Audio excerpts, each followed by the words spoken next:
They say great monuments rise on power and pride. But what if one was built on mistake? The year was 1173, and the city of Pisa, Italy, buzzed with victory. The Pisans had conquered lands across the sea. Their ships ruled trade. Their cathedrals sparkled with gold.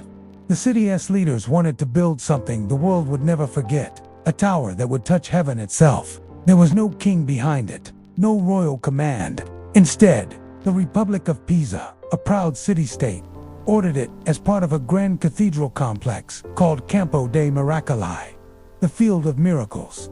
It was meant to hold the bells of the cathedral, calling people to prayer and showing Pisa's wealth to its rivals like Florence and Venice. The architect, Bonino Pisano, a name now whispered through time. He designed a tall, elegant white marble bell tower, round like a crown, planned to reach nearly 60 meters high. Construction began with celebration, but fate had other plans. Only after the third floor was built, the workers noticed the ground was shifting. The tower began to tilt, slowly, like a sleeping giant leaning into the earth. Why? Because Pisa had been built on soft clay and sand, not firm stone. The very soil couldn't hold the tower's massive weight. Bonanno tried to fix it, but nature had already spoken. Still, the Pisans refused to give up. They said, "Let it lean, it will stand anyway." And somehow, it did. But at what cost? How much pride must you risk to keep a broken dream alive? The tower stood silent for almost a century, frozen mid-construction, like a warning written in stone. Why the pause? War, Pisa's battles with nearby cities, drained money, labor, and will. For nearly 100 years, the half-built tower leaned slightly toward disaster, gathering dust and mystery. When construction finally restarted around 1272, a new architect stepped in, Giovanni di Simone. He was a proud man, determined to fix what Bonanno Pisano had started. But here's the twist. Giovanni didn't rebuild the foundation. He tried to correct the tilt by building the next floors at an angle, hoping to balance it out. The result, a tower that bent like a question mark. Each floor leaned in a slightly different direction, a patchwork of human pride and desperation. The more they built, the worse it tilted. Still, Pisa couldn't stop. Too much money and reputation were already buried in the soil. The marble came from San Giuliano, the workforce from local villages, and the cost, though unrecorded, would have equaled millions today. Pisa poured its fortune into white stone and stubborn faith. By the time they reached the 7th floor in the 1300s, the lean had grown to over 5 degrees. The tower looked ready to fall, yet it refused to move another inch. People started whispering that God himself was holding it up. Some even believed the soil was blessed. Others said cursed. It was no longer just a building. It was a miracle that mocked gravity. Centuries passed.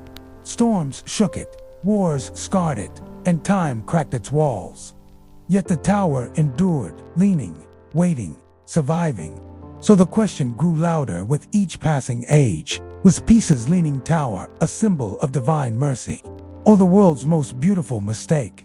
Centuries rolled by, and the Leaning Tower of Pisa became more than a landmark. It became a puzzle the world couldn't solve. From the 1600s onward, architects, rulers, and engineers all came to stare at it, each one asking the same thing: why hasn't it fallen yet? Even Galileo Galilei, the legendary scientist born in Pisa, used the tower for his gravity experiments. He supposedly dropped 2 cannonballs, one heavy, one light, from the top to prove that objects fall at the same speed, no matter their weight. Whether myth or truth, the story only deepened the tower's legend. By the 1800s, Europe's monarchs and emperors began noticing it too. When Napoleon Bonaparte's troops marched through Italy, they considered tearing it down for military reasons, fearing it could be used as a lookout. But even they couldn't bring themselves to destroy something so strange and beautiful.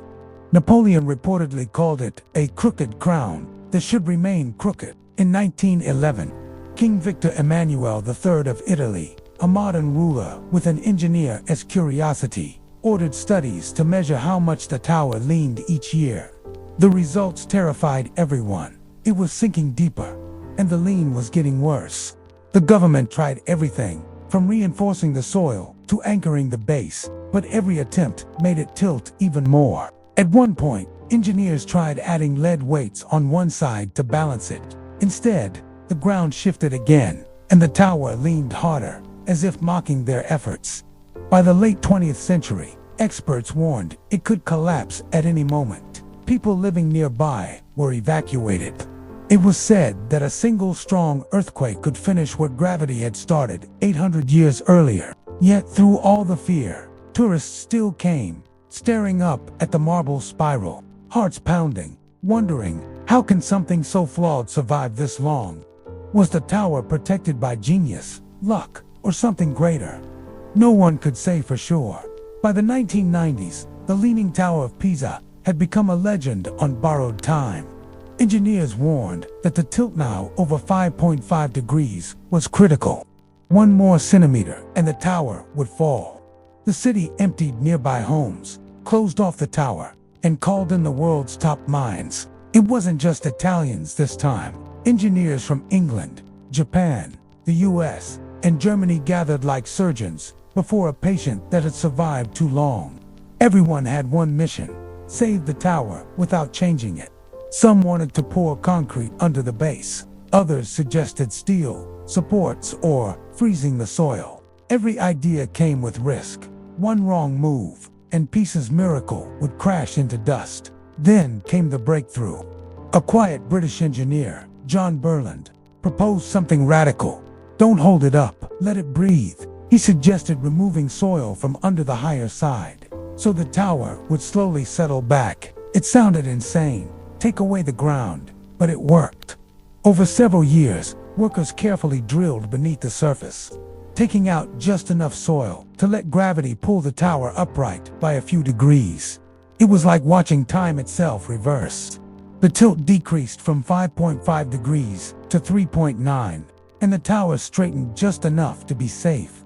Not perfect, but alive. When it reopened in 2001, people wept. Tourists came from every corner of the world to climb its spiral stairs again. The tower that should have fallen 8 centuries ago still stood proud, uneven, untamed, and perhaps that's why we love it. Because it's not flawless, it's human. It's a reminder that beauty sometimes leans, wobbles, and endures anyway. So even now, as bells echo across the Campo dei Miracoli, one question lingers in the air. Did Pisa build the world's most foolish mistake, or the most miraculous survivor in history? 800 years. That's how long the Tower of Pisa has stood, leaning, trembling, yet unbroken. It's not just marble and mortar anymore.